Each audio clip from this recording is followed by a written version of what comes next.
પ્રધાનમંત્રી નરેન્દ્ર મોદી મહારાષ્ટ્રના પ્રવાસે છે ત્યારે વાશીમમાં પીએમ મોદીએ જગદંબા મંદિરની અંદર પૂજા અર્ચના કરી। નવરાત્રીના ત્રીજા નોરતે પીએમએ કરી માં જગદંબાની પૂજા અર્ચના। પીએમ મોદીએ મંદિરમાં પરંપરાગત ઢોલ વગાડ્યો। તો પ્રધાનમંત્રી નરેન્દ્ર મોદી મહારાષ્ટ્રના પ્રવાસે છે ત્યારે તેઓ વાશીમમાં જગદંબા મંદિરમાં પહોંચ્યા। અહીં મંદિરની અંદર તેમને પૂજા અર્ચના કરી। મંદિરની અંદરના દ્રશ્યો, નવરાત્રીના ત્રીજા નોરતે પીએમએ માં જગદંબાની પૂજા અર્ચના કરી, માતાજીના આશીર્વાદ મેળવ્યા। આ સાથે જ પીએમ મોદીએ મંદિરની અંદર પરંપરાગત ઢોલ પણ વગાડ્યો।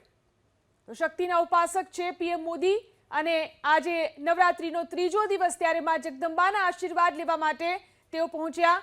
વાશીમમાં આવેલું છે માં જગદંબાનું આ મંદિર કે જ્યાં તેમને પૂજા અર્ચના કરી, આરતી ઉતારીને આ સાથે જ નગારું, પરંપરાગત જે ઢોલ છે તે પણ વગાડ્યો। પીએમ મોદી જ્યારે મહારાષ્ટ્રના પ્રવાસે છે માં જગદંબાના આશીર્વાદ લેવા માટે પહોંચ્યા। નવરાત્રી ચાલી રહી છે, ત્રીજું નોરતું છે અને પીએમ મોદી માં શક્તિના ઉપાસક છે ત્યારે તેઓ આજે માં જગદંબાના આશીર્વાદ લેવા માટે પહોંચ્યા। મહારાષ્ટ્રના વાશીમમાં આવેલું છે માં જગદંબાનું મંદિર જ્યાં તેમને પૂજા અર્ચના કરી, માતાજીના આશીર્વાદ લીધા છે। આ સાથે જ તેમને અહીં માતાજીની આરતી પણ ઉતારી અને અહીં તેમણે પરંપરાગત ઢોલ પણ વગાડ્યો। નવરાત્રીમાં તેઓ ખાસ પૂજા અર્ચના કરતા હોય છે ત્યારે આજે તેઓ પહોંચ્યા વાશીમમાં આવેલા જગદંબા મંદિરની અંદર।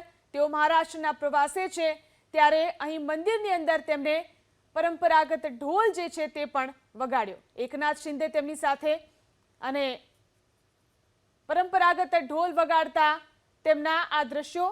પ્રધાનમંત્રી નરેન્દ્ર મોદી મહારાષ્ટ્રના પ્રવાસે છે ત્યારે તેમને જગદંબા મંદિરની અંદર આ રીતે પરંપરાગત ઢોલ વગાડ્યો। માતાજીના આશીર્વાદ લેવા માટે પહોંચ્યા પીએમ મોદી। નવરાત્રી ચાલી રહી છે, આજે ત્રીજા નોરતે પીએમ મોદીએ અહીં વાશીમમાં માં જગદંબાના આશીર્વાદ લીધા। મહારાષ્ટ્રના પ્રવાસે છે ત્યારે તેમને અહીં પૂજા અર્ચના પણ કરી। તો પીએમ મોદીના આ દ્રશ્યો।